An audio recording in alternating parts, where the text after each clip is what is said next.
हम लोग श्रीमद् भागवतम के तीसरे स्कंद के 27वें अध्याय को पढ़ेंगे। तो टाइटल है प्रकृति पुरुष विवेक से मुक्ति। देखिए, पिछले अध्याय में भगवान ने प्रकृति और पुरुष का विवेक दिया था। वह अविद्या क्या है जो पुरुष अर्थात जीव को बांधती है, और वह प्रकृति अर्थात वह भगवान की शक्ति प्रधान क्या है, और पुरुष अर्थात भगवान कौन है जो इस जगत की सृष्टि करते हैं। तो इनके विवेक से व्यक्ति कैसे मुक्त हो सकता है, वैसे अध्याय का शीर्षक है। प्रकृति और पुरुष का विवेक तो पिछले अध्याय में दे दिया गया है, उसके एप्लीकेशन के द्वारा व्यक्ति मुक्त कैसे होगा, मुक्ति के साधनों का वर्णन इस अध्याय में होगा। मेरे पीछे बोलिएगा, मेरे साथ में बोलिए। प्रकृतिस्थोपि पुरुषो नाज्यते प्राकृतैर्गुणैः अविकारात् अकर्तृत्वात् निर्गुणत्वात् जलार्कवत्। यहां पर अन्वय भी दिया गया है आप लोग की सुविधा के लिए, ताकि लोग समझ आए। प्रकृतिस्थ अपि, प्राकृत देवता मनुष्य शरीर में स्थित होने पर भी, प्राकृत देवता मतलब प्राकृत देवता, तो प्राकृत देवता कैसे हो सकता है?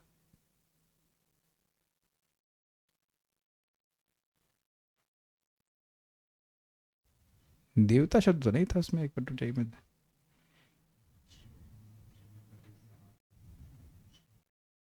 प्राकृत देवता तो उसमें है क्या? नहीं नहीं, सही है, सही है।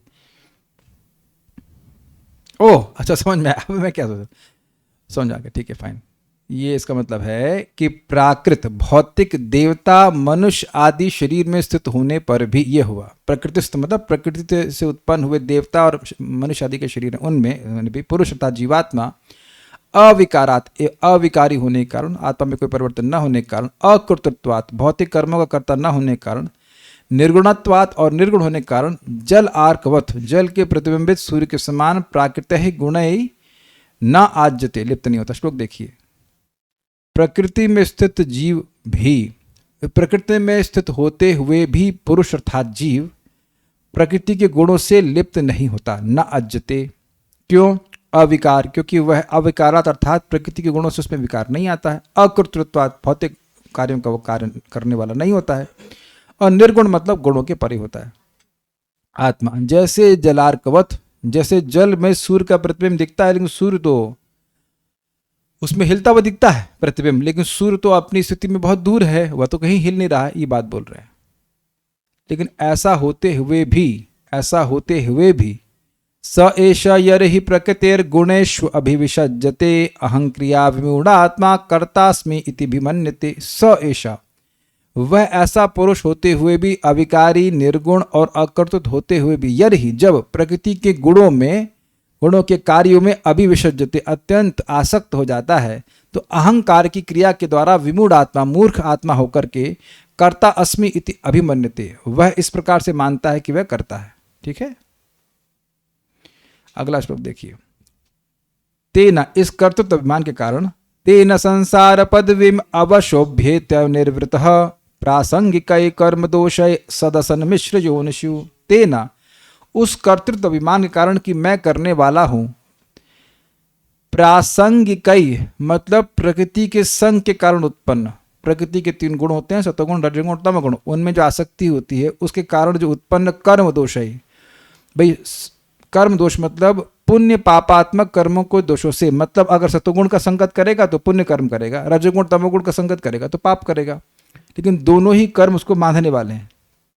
अवशः शब्द का अर्थ लिया गया था विह्वल होकर, विह्वल मतलब बिल्कुल अपने कंट्रोल से बाहर होकर, इसलिए अनिर्वृत यानी अतृप्त अर्थात सुख लाभ न करके, इसको अर्थ समझ लेना चाहिए। मतलब भौतिक जगत में व्यक्ति बहुत सारे भौतिक कार्य कर रहा है, वह गुणों के वशीभूत होकर कर रहा है, लेकिन उससे वो सुखी नहीं हो रहा है, ये बात बोल रहे हैं। ऐसा होते हुए सद असन मिश्र योनिषु, सत मतलब देवता, असत मतलब पशु, और मिश्र मतलब मनुष्यों की योनियों में, अर्थात देवता मनुष्य और तथा पशु आदि की योनियों में, संसार पद्म जन्म मरण आदि लक्षण वाले संसार के मार्ग को अभ्युति यानी प्राप्त करता है। तेना, उस कर्तृत्व अभिमान से, प्रासंगिक कर्म दोष, प्रकृति के गुणों के संग से पुण्य पापात्मक कर्मों को करने के कारण वह सद असद और मिश्र योनियों को प्राप्त करता है, और इस प्रकार अवश होकर के अनिवृत्त होकर, यानी विह्वल होकर और अनिवृत्त, बिना सुखी हुए, बिल्कुल अतृप्त होकर के संसार पद्म अभ्येति, संसार जन्म मृत्यु रूपी संसार को वह प्राप्त करता रहता है बार बार। फिर श्लोक क्रमांक 4 में कहते हैं कि यद्यपि यह सब इसके लिए है नहीं, एक आत्मा के लिए तो वो निर्गुण है, अकर्ता है, और क्या शब्द था, अकर्ता, निर्गुण और अविकारी है, तो उसको तो संसार का बंधन नहीं लगना चाहिए, लेकिन फिर भी ऐसा होता है। और वो ऐसा क्यों होता है इसकी व्याख्या पे कर रहे हैं। अर्थ ही अविद्यमानेपि संसृतिर्ना निवर्तते ध्यायतो विषयान अस्य स्वप्ने अनर्थागमो यथा। अब यहाँ पे क्या है, अर्थ का यहाँ पे अर्थ लिया गया है कर्म, है ना, कहाँ गया, कर्म के अविद्यमान होने पर भी, भाई जीव तो अकर्ता है, जो भी भौतिक भोग के कार्य है वो जीवात्मा नहीं करने वाला है। कहने अर्थे ही अविद्यमान पे, यद्यपि ऐसे कर्म, आपने कहा कि कर्म प्रकृति के गुणों के संग से व्यक्ति कर्म कर रहा है, कर्म के दोष उसको जगत में आना पड़ रहा है, लेकिन कह रहे हैं यहाँ पर कि अर्थे ही अविद्यमान पे, जीवात्मा के लिए भौतिक कर्म के विद्यमान न होने पर भी उसकी संस्कृति का नाश नहीं होता, उसको जो जन्म मृत्यु का चक्र लगा है उसका नाश नहीं होता है। क्यों? ध्यायतो विषयान अस्य, अस्य मतलब इस जीवात्मा का संस्कृति क्यों निवर्तित नहीं होती, क्यों नष्ट नहीं होती, संसार बार बार जन्म मृत्यु के चक्र में क्यों फंसा रहता है? क्योंकि वह विषयों का ध्यान करता है, और जब विषयों का ध्यान करता है तो वो भूल जाता है कि वो आत्मा है। कहते हैं जैसे स्वप्ने अनर्थागम, जिस प्रकार से स्वप्न में अनेक प्रकार के अनर्थ प्रकट होते हैं। अनर्थ मतलब वह कार्य जिससे बहुत लाभ, बहुत हानि होती है। तो स्वप्न में इस प्रकार के अनर्थ क्यों प्रकट हो रहे हैं? क्या कोई अनर्थ, क्या कोई हानि प्रदान करने वाला कर्म स्वप्न में हो रहा है? नहीं हो रहा है, लेकिन जब तक व्यक्ति उसी में मग्न है तो वो अनर्थ देखता रहेगा। ये बात है, यानी जीवात्मा जब तक विषयों का ध्यान करता रहेगा उसका संसार चक्र समाप्त नहीं होगा। इसलिए क्योंकि विषयों का ध्यान करने से संसार की दशा नष्ट नहीं होती है, बार बार संसार में आना पड़ता, इसलिए अतएव शनैश्चित्तम प्रसक्तम असताम पथि भक्ति योगेन तीव्रेण विरक्त्या च नयेद्वशम। तो यहाँ से अब मुक्ति के साधन के बारे में बता रहे हैं। अतएव क्योंकि विषयों का ध्यान करने से ही बार बार इस जन्म मृत्यु रूपी संसार में आना पड़ता है, इसलिए शनः धीरे धीरे चित्त को, मन को प्रसक्तम असथाम पति, जो असत पथ पर अत्यधिक आसक्त है। मन भागवत में नहीं जाता है, मन भगवान के रूप गुण आदि में नहीं जाता है, जाता है भौतिक कार्यों में। तो इसलिए जो मन भौतिक कार्यों में ही जाने वाला है उसको तीव्रेण भक्ति योगेन, तीव्र भक्ति योग के द्वारा और विरक्ति के द्वारा अपने वश में व्यक्ति को लाना चाहिए। नहीं तो जो मन हमेशा भौतिक पथ पर जा रहा है वह व्यक्ति को जन्म मृत्यु के पथ पर ही डालता रहेगा। ये बात बोल रहा है। आगे भी साधन बताते हैं। यमादिभिर योग पथैर अभ्यसंश्रद्धयान्वितः मयि भावेन सत्येन मयि कथा श्रवणेन च। यम आदि भी योग पथैर, यानी कि यम नियम आसन है, इसे बोल रहा हूं, यम नियम आसन प्राणायाम प्रत्याहार ध्यान धारणा समाधि, इस प्रकार के 8 अंगों वाला जो योग का पथ है उसके द्वारा अभ्यसन श्रद्धान बता, इसका अभ्यास करके श्रद्धा से युक्त हो, या श्रद्धा से युक्त होकर इसका अभ्यास करे, दोनों अर्थ ले लीजिए। और मई भावेन सत्येन, मेरी भाव अर्थात सत्या में सत्यता का विश्वास, अर्थात भगवान सत्य हैं, भगवान की त्रिकालिक सत्ता है, भगवान भूतकाल में भी थे, वर्तमान में है और भविष्य में भी। इस प्रकार की भगवान की त्रिकालिक सत्ता पर विश्वास करते हुए और मत कथा श्रवणेन च, मेरी कथा के श्रवण के द्वारा, ये सब अभी कंप्लीट होंगे, मतलब ये सारे साधन बता जा रहे हैं एक के बाद एक। अगला श्लोक देखिए। सर्वभूत समत्वेन निर्वैरेण प्रसंगतः ब्रह्मचर्येण मौनेन स्वधर्मेण बलीसा, ये सब मुक्ति के साधन बताए जा रहे हैं। सर्वभूत समत्वेन, सभी जीवों के प्रति संभाव रखते हुए, लेकिन और निर्वैरेणा, उनमें से किसी से वैर नहीं करना, लेकिन अप्रसंगता, सबका घनिष्ठ संग नहीं करते हुए, ब्रह्मचर्य के द्वारा, मौन के द्वारा, स्वधर्मेण बली, ऐसा मतलब अपने धर्म के जो फल प्राप्त हैं उनको भगवान को समर्पित करने के द्वारा। अब जान रहे हैं कि ये स्टेटमेंट्स इनकम्प्लीट हैं, इसके द्वारा इसके द्वारा इसके द्वारा कुछ होना चाहिए, वो एंड में आएगा। 8वां श्लोक, यदृच्छोपलब्धेना संतुष्टो मिद भुग्मुनि विविक्त शरणः शांतो मैत्रः करुण आत्मवान। यदृच्छया उपलब्धेना, जैसे भगवान की व्यवस्था से बिना किसी प्रयास के जो कुछ प्राप्त हो जाए उससे संतुष्ट रहे। मिद भुग्मुनि मतलब, मितभुग मतलब कम खाए, और मुनि मतलब मननशील हो। विविक्त शरण मतलब एकांत स्थान में रहे जहाँ बहुत भौतिकतावादी लोग ना आते हों। शांत स्पष्ट संतुष्ट रहे, मन उसका संयमित रहे। मैत्र भी समझ मतलब मित्र होना चाहिए। करुण सभी के प्रति करुणावान होना चाहिए। और आत्मवान मतलब धैर्यवान, ये था ना, नहीं, आत्मवान का अर्थ लिया गया स्वरूप सिद्ध होना चाहिए था, और आत्मवान का ये भी अर्थ लिया गया था नहीं कंट्रोल नहीं, आत्मवान का ये भी अर्थ लिया गया था कि निरंतर प्रयास में लगा रहे अपने स्वरूप को प्राप्त करने के लिए। ये सब बातें भी थी। Anyhow will go forward. So अब यहाँ सब बातें रहे। फिर सानुबंधे च देहस्मिन् अकुर्वन् असदाग्रहम् ज्ञानेन दृष्टतत्वेन प्रकृतिः पुरुषस्य च। अस्मिन् देहे, इस देह में और उसके संग जो अनुबंध लगा हुआ है, देह में, गेह में, पत्नी और बच्चे में, असद आग्रह अकुर्वन, उनमें असद आग्रह ना करे। असद आग्रह मतलब भौतिक वस्तुओं में जिद करना है कि मेरी हैं, ये मेरे पास रहेंगी, मैं इनका नियामक हूं, ऐसा आग्रह नहीं करना। ये तो अर्थ दिया गया है, मिथ्या आग्रह को नहीं करते हुए। ज्ञानेन दृष्ट तत्वेन, उस ज्ञान से जिसके द्वारा तत्वों की दृष्टि प्राप्त होती है। प्रकृति पुरुष, और प्रकृति यानी प्रकृति क्या है और पुरुष यानी भगवान कौन है या जीवात्मा कौन है, उसके ज्ञान के द्वारा।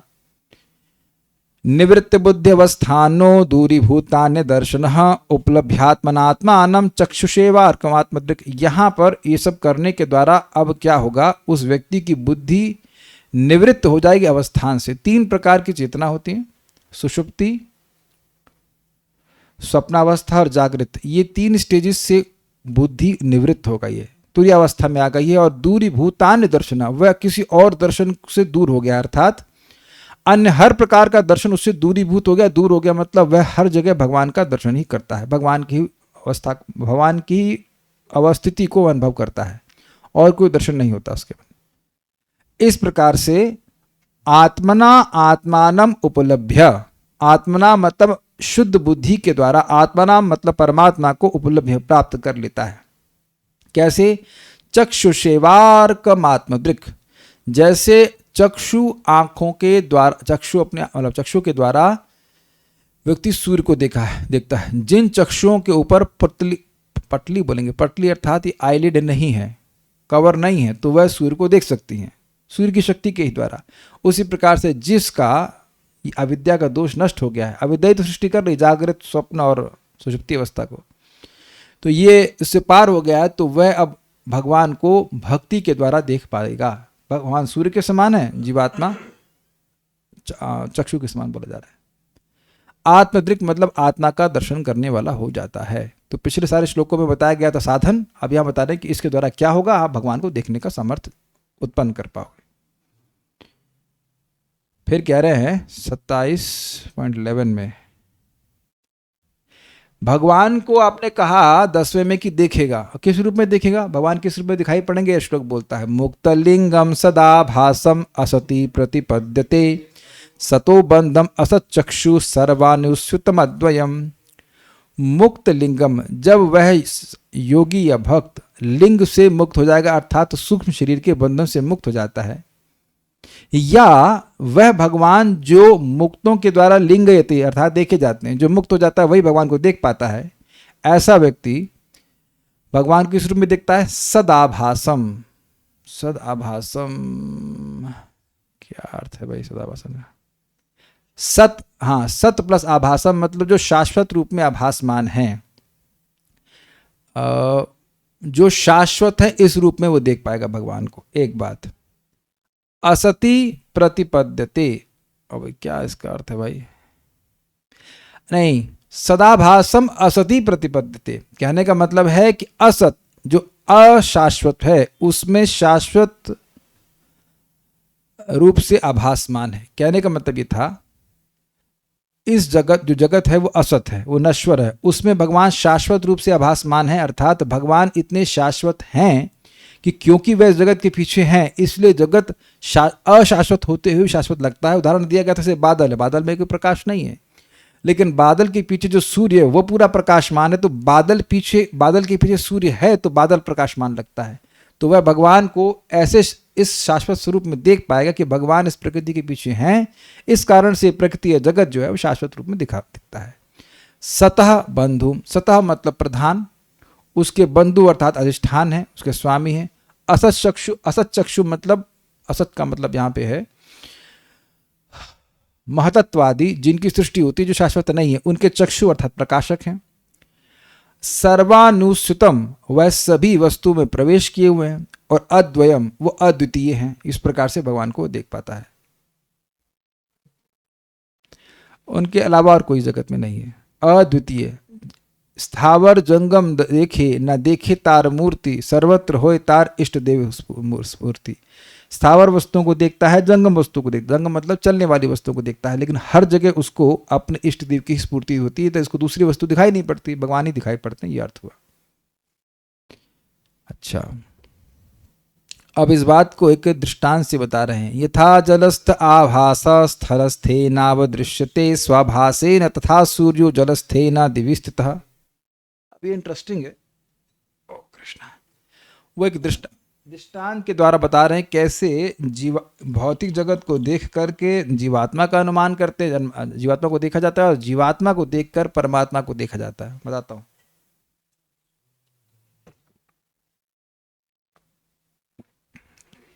यथा जलस्थ आभासा, जैसे जल में स्थित आभास को स्थलस्थेनाव दृश्यते, जो स्थल पर स्थित है उससे देखा जाता है। मतलब दीवाल पर एक जगह पानी है और उस पानी में सूर्य की रोशनी आ रही है और वो प्रतिबिंबित हो रही है और दीवाल पे आ रही है, तो व्यक्ति दीवाल के रिफ्लेक्शन को देखता है, प्रकाश आ रहा है उस पर देखता है, तो जानता है कि दीवाल में तो प्रकाश हो नहीं सकता है, तो ये कहाँ से प्रकाश आ रहा है, तो ढूंढेगा कि हाँ पानी में है।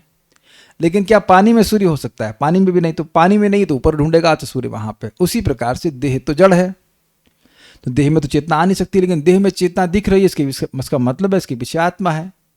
लेकिन आत्मा कहाँ से आई? तो परमात्मा से। तो इस तरह से भगवान को देखने का सामर्थ्य व्यक्ति जागृत करता है।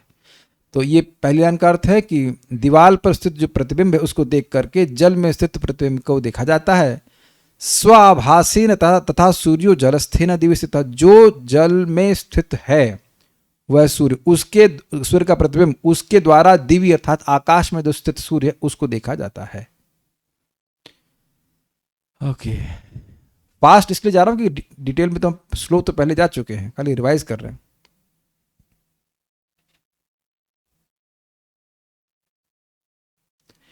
फिर कह रहे हैं इस प्रकार से त्रिविध अहंकार में जो आभास होता है उसके भगवान देखे जाते हैं। पहले इसको श्लोक को बोल लेते हैं। एवं त्रिविध अहंकारो भूतेन्द्रिय मनोमयी स्वभासैर लक्षतो नेना सदाभासे न सत्यदृक्।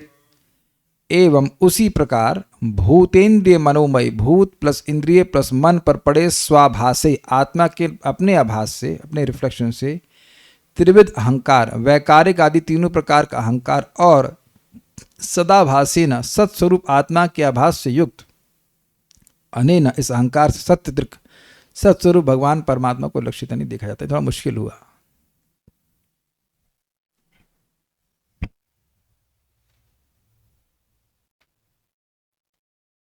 देखिए, पंच महाभूत हैं जो हमारे शरीर में है, पृथ्वी जल वायु अग्नि आकाश, ये आए हैं तामसिक अहंकार से, इंद्रियां आई हैं राजसिक अहंकार से, और मन आया है सात्विक अहंकार से। इनमें आत्मा का आभास है, अर्थात ये क्रियाशील हैं क्योंकि आत्मा की शक्ति उसमें आ रही है। ठीक है, इसीलिए कह रहे हैं कि ये तीन प्रकार के अहंकार से तीन प्रोडक्ट हैं हमारे शरीर में, पंचमहाभूत, इंद्रियां और मन। इनकी क्रियाशीलता है क्योंकि उसमें आत्मा का आभास, आत्मा का प्रकाश दिखता है। जैसे कि जो सूर्य का प्रकाश था वो पानी में पड़ा और पानी का दीवार में पड़ा। ठीक है, और फिर कह रहे हैं सदाभासे न, मतलब जो आत्मा का सत्स्वरूप आत्मा यानी शाश्वत स्वरूप आत्मा का जो आभास है उससे युक्त इस अहंकार से सत्य स्वरूप भगवान को देखा जाता है। देखिए इसको सिंपल शब्दों में कहा जाता है, जो चक्रवर्ती पाद ने अर्थ दिया था कि सदाभास मतलब अपनी भक्ति के द्वारा वह भगवान को देख पाता है। हमको इस श्लोक अभी पूरी तरह से याद भी नहीं, इसलिए बहुत व्याख्या नहीं करेंगे, आगे बढ़ जाते हैं। वहां पढ़ा था तो वही तो उसी टाइम याद रहता है, कठिन आ रहा है।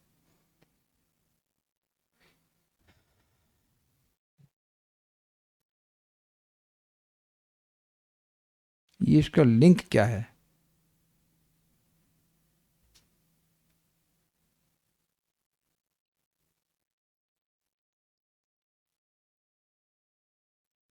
हाँ, लिंक ये है कि भगवान को कैसे देखा, ये तो आपने बता दिया। अब आत्मा को डायरेक्ट कैसे देखेंगे, वो मान लीजिए कोई पूछे तो वहां पे ये बता रहे हैं, भूत सूक्ष्म इंद्रिय मनो बुद्धि आदेशु ह्य निद्रया लीनेशु असत यस्तत्र विनिद्रो निरहंक्रिया। भूत मतलब पंच महाभूत, सूक्ष्म मतलब भूत, सूक्ष्म मतलब तन्मात्राएं, रूप रसगंध आदि, इंद्रिय तो इंद्रिय, और मन और बुद्धि आदि, ये सब यह जगत में निद्रया लीनेशु निद्रा के द्वारा लीन हो जाते हैं, असति अर्थात प्रधान में। यह जो व्यक्ति तत्र उस अवस्था में भी विनिद्रा निद्रा के रहित रहता है और निरंक्रिय अहंकार की क्रिया के रहित रहता है, वह आत्मा है। तो आत्मा को डायरेक्ट देखने का तरीका यह है कि जब सुषुप्ति अवस्था जाती है, जब स्वप्न भी नहीं होते हैं, उसमें तन मात्राएं नहीं काम कर रही होती, ना रूप रस गंध कुछ अनुभव नहीं कर रहा होता है, इंद्रियां कार्य नहीं कर रही होती, मन भी कार्य नहीं कर रहा होता और बुद्धि भी कार्य नहीं कर रही होती, फिर भी, और वो सब किस में लीन हो जाती हैं? प्रधान में लीन हो जाती हैं, असत में। लेकिन उस समय भी जो निद्रा से रहित अनुभव करने वाला होता है, जो अहंकार की क्रिया से प्रभावित नहीं होता है, अहंकार की क्रिया कैसे काम करेगी जब सब कुछ तो लीन ही हो गया, तो वो आत्मा है। तो पॉइंट क्या है, अब ये कैसे मालूम चलेगा कि आत्मा उस समय निद्रा से रहित है, अहंकार क्रिया से रहित है? तो पॉइंट ये है कि जब गहरी नींद में व्यक्ति सोता है, उसके बाद वो उठता है, कहता है मैं बड़ी अच्छी नींद सोया, तो उस समय भी जीवात्मा अनुभव करने वाला है, ये व्यक्ति को समझना होता है। ये बात यहाँ पे कह रहे हैं। तो इसके द्वारा आत्मा का अनुभव किया जा सकता है डायरेक्टली।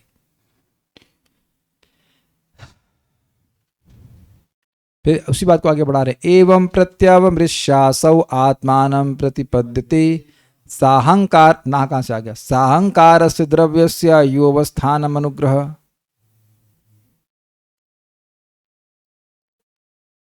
पंद्रह तो बोल रहा हूं, नहीं 14 तो बोला था मैंने, इसमें नहीं है। ओ अच्छा अच्छा अच्छा अच्छा, 15 और 16, अच्छा 16 की जगह 14, 14 कुछ छूट गया क्या? 15 डुप्लीकेट हो गया है, 15वां होना चाहिए, जो आप लोग बोल रहे हैं वो 15वां होना चाहिए। अभी दिखा देते हैं, 15 घबराऊं मैं, सॉफ्टवेयर की गलती है, आपने ध्यान नहीं दिया वेद बात नहीं, ध्यान नहीं दिया आपने, ठीक है। मन्यमानस्तदात्मानम् अनष्टो नष्टवन्मृषा नष्टहंकरणे दृष्टा नष्टवित्त इवातुरः।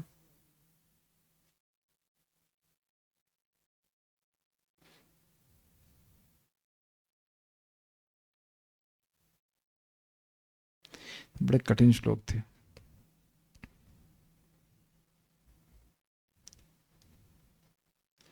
अब दृष्टा से शुरू करते हैं, अन्वय को देख लीजिए। दृष्टा यद्यपि साक्षी आत्मा अनष्ट अविनाशी है, फिर भी मनुष्य अहंकरणे नष्ट, अहंकार के नष्ट हो जाने पर तदा मृषा आत्मानम नष्टवत, उस समय भ्रांति से अपने आप को नष्ट हुए की भांति मानता है। नष्टवित एवं आतुरा, जिसका धन नष्ट हो गया उसके समान वो व्याकुल हो जाता है। पॉइंट क्या है? पॉइंट ये है कि कोई कहेगा अरे गहरी निद्रा में तो सब कुछ नष्ट हो जाता है, तो आत्मा अनुभव कैसे करेगा?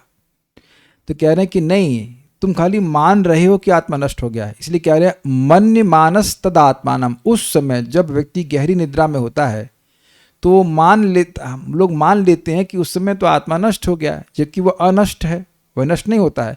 लेकिन नष्ट वन मृषा, वह झूठा मान लेता है कि वह नष्ट हो गया है। नष्ट अहंकरणे दृष्टा, वह दृष्टा रहता है, वह निद्रा से रहित रहता है और अहंकार की क्रिया से रहित रहता है, लेकिन वह अनुभव करने वाला रहता है आत्मा। गहरी निद्रा में भी जब स्वप्न नहीं आ रहे होते हैं तब भी वो मान लेता है कि वह नष्ट हो गया है, जबकि आत्मा नष्ट नहीं होता है। इसलिए ऐसा नहीं सोचना चाहिए कि गहरी निद्रा में व्यक्ति को कोई अनुभव नहीं होता है। इसीलिए कह रहे हैं नष्ट वित्त एवातुरा, जैसे किसी का धन नष्ट हो जाए तो वो सोचता है कि वह नष्ट हो गया, लेकिन उसका धन नष्ट हुआ है ना कि वह नष्ट हुआ है। ये बात बोल रहे हैं। हमको पता है कि कुछ समझ में नहीं आ रहा है, लेकिन थोड़ा थोड़ा याद आ रहा होगा जिसने सुना है। ये सब बहुत फिलोसफिकल श्लोक हैं और बड़ी मेहनत करके समझाया गया था वहाँ पर। समझा भी गया था, समझाया भी गया था। अब रिविजन क्लास में तो हम कुछ नहीं कर पाएंगे पूरा, really very very complicated shlokas. अब कह रहे हैं 16वें में, एवं प्रत्यवश्यासौ आत्मानं प्रतिपद्यते साहंकारस्य द्रव्यस्य यो अवस्थानम अनुग्रह। एवं प्रत्यावमृश्यासौ, इस प्रकार से विचार करके कि भाई मैं क्यों मैं तो अनुभव, अगर मैं मर गया होता, मैं खत्म हो गया होता, गहरी निद्रा में लीन हो गया होता, तो फिर मुझे अनुभव क्यों होता है कि मुझे बड़ी अच्छी नींद आई? किसको अनुभव हुआ? तो वो अनुभव आत्मा का होता है। कह रहे हैं इस प्रकार से असौ, ये जीवात्मा आत्मानम प्रतिपद्यते, आत्मा को प्राप्त करता है, आत्मा को देख पाता है, अनुभव कर पाता है विचार करके। जो आत्मा अहंकार के साथ सभी द्रव्यों का अवस्थान यानी कि अधिष्ठाता है, आश्रय है और अनुग्रह है, जीवात्मा अपनी अनुभव करने की शक्ति को मिथ्यांकार को देता है और उसके द्वारा मिथ्यांकार अनेक चीज अनुभव करता है और मानता है कि वह भोगता है। अन्यथा मिथ्यांकार जड़ वस्तु है, वह अनुभव करने की शक्ति नहीं रख सकता है। तो ये बात बोल रहे हैं, ठीक है। अब एक इंटरेस्टिंग बात है, एक चीज में सब छूट गया है, देवहूति रुवाचा, है ना। श्लोक क्रमांक 17 में अब माता देवहूति बोल रही हैं, पुरुषम प्रकृतिर ब्रह्मन ना विमुंचति करहिचित अन्योन्यानपाश्रयत्वाच्च नित्यत्वाद अनयोः प्रभु। यहाँ माता देवहूति कह रही हैं कि पुरुष और ब्रह्मन अर्थात हे ब्राह्मण, हे भगवान, हे ब्राह्मण, पुरुष यानी जीवात्मा और प्रकृति ये एक दूसरे को, पुरुष को प्रकृति कभी भी नहीं छोड़ती है। क्यों नहीं छोड़ती? अन्योन्य अपाश्रयत्वाच्च, वह एक दूसरे पर आश्रित हैं। शरीर नहीं रहेगा तो आत्मा कैसे मालूम चलेगी कहाँ रह रही है, और आत्मा नहीं होगी तो शरीर कैसे चलेगा? तो दोनों एक दूसरे पर निर्भर हैं। और अगर एक व्यक्ति खत्म हो जाए तो अलग बात है, सेपरेट हो जाए, लेकिन प्रकृति भी नित्य है, अनादि है, और जीवात्मा भी नित्य अनादि है। हे प्रभु मतलब हे भगवान। तो ये लोग अलग अलग कैसे होंगे? उदाहरण दे रही हैं, यथा गंधस्य भूमिश्च ना भावो व्यतिरेकतः अपाम रसस्य च यथा तथा बुद्धे परस्य च। जिस प्रकार भूमि से गंध नहीं हट सकती है, ना भावो व्यतिरेकता यानी कि गंध और भूमि की सत्ता व्यतिरेक भाव में नहीं हो सकती, अलग अलग। जैसे अगर ये नहीं है तो वह भी नहीं है, इसको व्यतिरेक कहते हैं, व्यतिरेक संबंध। यानी कि अगर भूमि नहीं है तो गंध भी नहीं है, और अगर गंध नहीं है तो भूमि भी नहीं है। फिर कहते हैं लेकिन कहीं कहीं देखा जाता है कि पृथ्वी होती है लेकिन गंध नहीं होती है। तो कह रहे हैं, एक दूसरा उदाहरण दे रही है, अपाम रसस्य च। जैसे अपाम अर्थात जल है तो रस है, और अगर जल नहीं है तो रस नहीं है, रस मतलब स्वाद नहीं है। उसी प्रकार से बुद्धि मतलब भौतिक प्रकृति, और परस्य मतलब जीवात्मा। तो जीवात्मा और महतत्व से बने हुए शरीर आदि का भी इसी प्रकार संबंध है। शरीर होगा तो आत्मा होगी, आत्मा हो तो शरीर होगा। ऐसा वो प्रश्न कर रहे हैं, ऐसा है नहीं है। अगला देखते हैं। अरे छूट गया कुछ, नहीं सही है, कुछ छूटा है, 19-20 छूट गया। इसीलिए एआई पे विश्वास नहीं करना चाहिए। हमने प्रयास किया था एआई से लेकिन काम बना नहीं। चलिए तो हम अब रियल इंटेलिजेंस पे जाते हैं, जिस भक्त ने बनाया उनको भी कुछ सुकृति मिल जाए। कहाँ पहुंच गए हम लोग? देवहूति वाचा अब आ गया ना, 18 हो गया। 19, अकर्तु कर्म बंधो यम पुरुषस्य यदाश्रय गुणेषु सत्सु प्रकृति कैवल्यम ते स्वतः कथम। जो जीवात्मा अकर्ता है उसका ये जो कर्म बंधन है, पुरुषस्य अयम पुरुषस्य यद आश्रय, अभी छूट रहा है, रुकिए देखना पड़ेगा इसको। 19 19 ओके। अकर्तु पुरुषस्य, कर्ता ना होने पर पुरुष का या जीवात्मा का यद आश्रय गुणों की संगति से उत्पन्न अयम कर्म बंधन, यह जो संसार का बंधन होता है अतः प्रकृति तेषु गुणेषु तत्सु, इसलिए प्रकृति के उन गुणों के उपस्थित रहते हुए कैवल्यम कथम। पॉइंट ये है कि ये जो पुरुष है और जीवात्मा वह अकर्ता है, लेकिन क्योंकि यद आश्रय उसका जो प्रकृति के गुणों में आसक्ति है वो वो विद्यमान है और प्रकृति के गुण भी विद्यमान है। तो जब कारण विद्यमान है और वो नित्य है, वो अनादि है, वो नष्ट होने वाले नहीं है, तो ऐसे जीवात्मा का केवल यानी मोक्ष कैसे होगा? जो कारण है बीमारी का वो नष्ट नहीं हो रहा, ये बात कहते हैं। अब इसके ऊपर और भी कुछ कहती हैं। फिर कहती हैं कि देखिए, अगर क्वचित तत्वावमर्शेना निवृत्तम भयमुल्बणम अनिवृत्त निमित्तत्वात् पुनः प्रत्यवतिष्ठते। क्वचित यदि कभी तत्वावमर्शेना, तत्व विचार करके कि मैं देह नहीं हूँ, खूब अच्छे से विचार करे, इंद्रिय संयम करे, तो निवृत्तम भयमुल्बणम, अगर ये इस भय से, संसार भय से निवृत्त हो भी जाए, क्योंकि बहुत भयानक है, उल्बण मतलब बहुत तीव्र है, फिर भी अनिवृत्त निमित्तत्वात्, जो उसका निमित्त है, जो कारण है, प्रकृति के गुण वो तो उपस्थित हैं, तो उनकी अनिवृत्ति से पुनः प्रत्यवतिष्ठते, वो संसार का भय उस योगी में, उस भक्त में फिर प्रकट हो जाएगा। तो मुक्त होगा कैसे, ये प्रश्न उन्होंने किया। तो ये बात है, आगे बढ़ते हैं। श्री भगवान उवाच, श्री भगवान ने कहा, अनिमित्तो निमित्तेना स्वधर्मेणामलात्मना तीव्रया मयि भक्त्या च श्रुत संभृतया चिरम।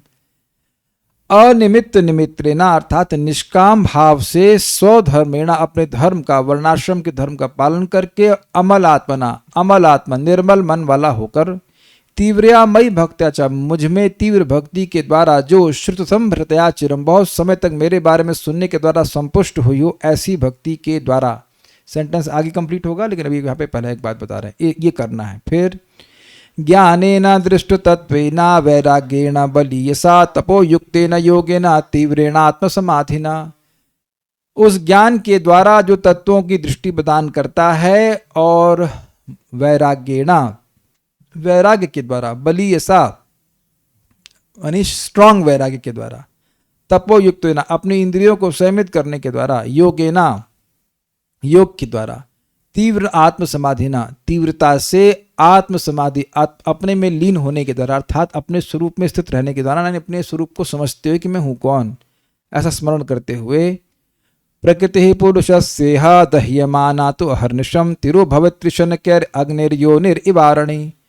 पुरुषस्य, इस जीव की, ये जो प्रकृति अर्थात प्रकृति के जो कार्य हैं, प्रकृति में जो आसक्ति है, गुणों के कार्य में, शरीर आदि में आसक्ति है, सूक्ष्म शरीर बेसिकली, उसमें यह इस जगत में ही दह माना तो अहर्निशम, रात और दिन जलते जलते तिरुभवत्री शनकैर, धीरे धीरे ये पूरी तरह से तिरुभाव को प्राप्त कर जाते हैं, सूक्ष्म शरीर पूरी तरह से नष्ट हो जाता है, आसक्ति समाप्त हो जाती है। जैसे अग्निर योनिर इवा अरणी, अरणी नाम की लकड़ी जो होती है वह अग्नि का हेतु होती है, अग्नि वहां से उत्पन्न होती है, लेकिन अग्नि लकड़ी से उत्पन्न होकर के लकड़ी को ही धीरे धीरे खत्म कर देती है। उसी प्रकार से मन और इंद्रियों का उपयोग हम भगवान की सेवा में करते हैं, लेकिन भगवान की सेवा के प्रभाव से मन और इंद्रियां ही जल जाते, खत्म हो जाते, मतलब उनमें आसक्ति समाप्त हो जाती है। फाइन।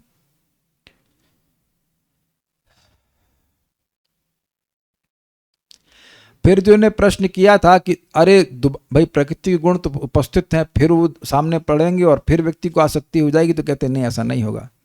भुक्त भोगा परित्यक्ता दृष्ट दोषा च नित्यशः नेश्वरस्याशुभम धत्ते स्वे महिम्नि स्थितस्तु च।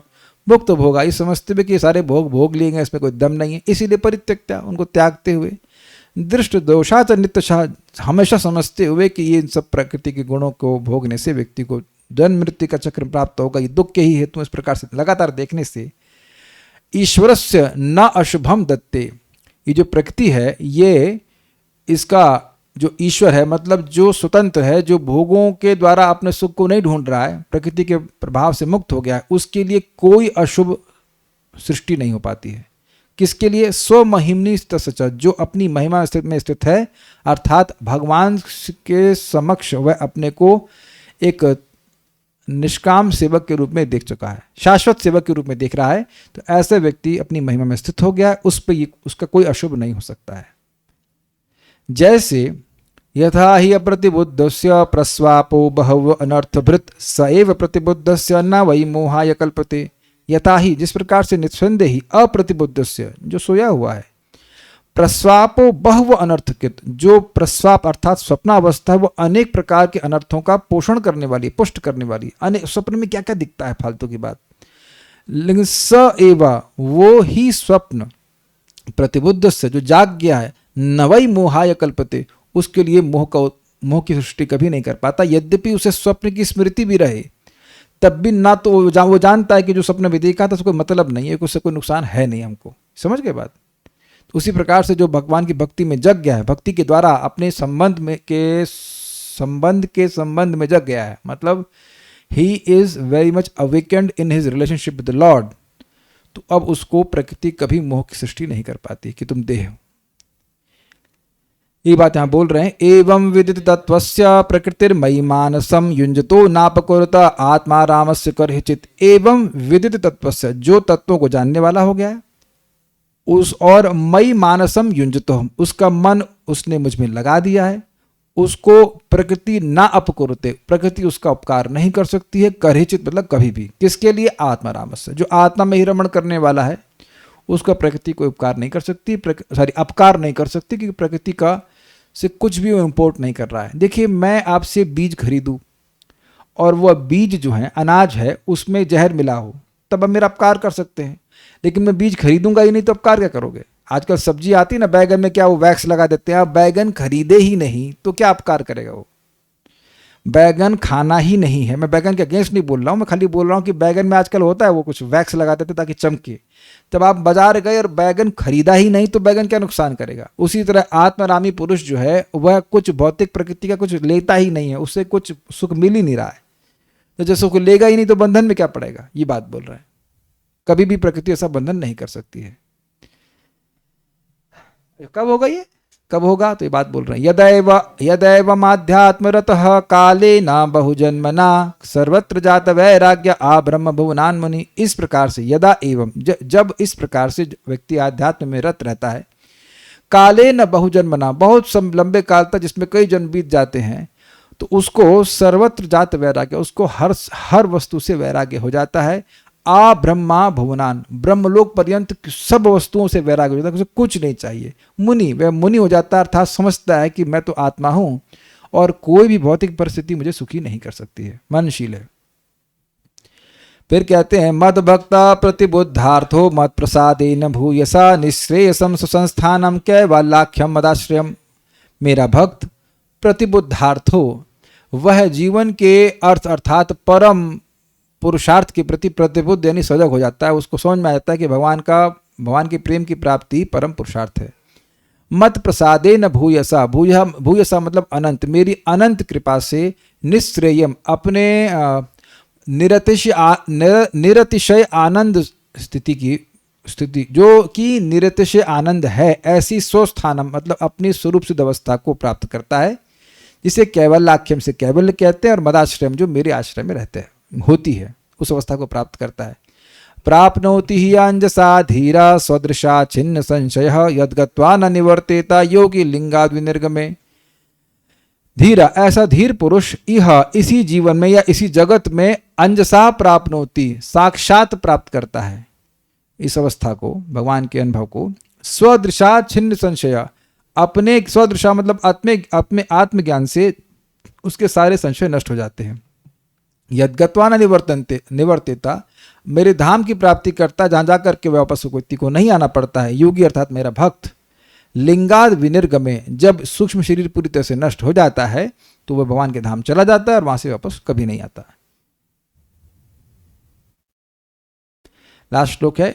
अब कह रहे हैं कि अगर इस प्रोसीजर में अगर वह सिद्धियों से डिस्ट्रैक्ट हो गया तो अभी उसको ऐसी गति नहीं मिलेगी। अब कह लीजिए कि जब उसका मन बीच में प्राप्त होने वाली योग मार्ग में के बीच में प्राप्त होने वाली सिद्धियों से आसक्त नहीं होता है, तब उसकी स्पीड बढ़ जाती है और भगवान की प्राप्ति होती है। यदा न योगोपचितासु चेतो मायासु सिद्धस्य विसज्जते अंग अनन्य हेतुष्वथ में गति स्याद् आतंतिकी यत्र न मृत्युहासा। यदा जब योगोपचितासु योग के द्वारा जो प्राप्त होती हैं, यही तो अर्थ है ना, योगोपचितासु योग के द्वारा प्राप्त होती हैं, मायासु जो माया के उत्पादन है, और अनन्य हेतुषु जिनका योग के अलावा कोई हेतु और नहीं है, ऐसी सिद्धियों से चेतः न विसज्जते जब उस योगी का चित्त उन सब सिद्धियों से आसक्त नहीं होता, अंग अर्थात हे माता, तो अतः तब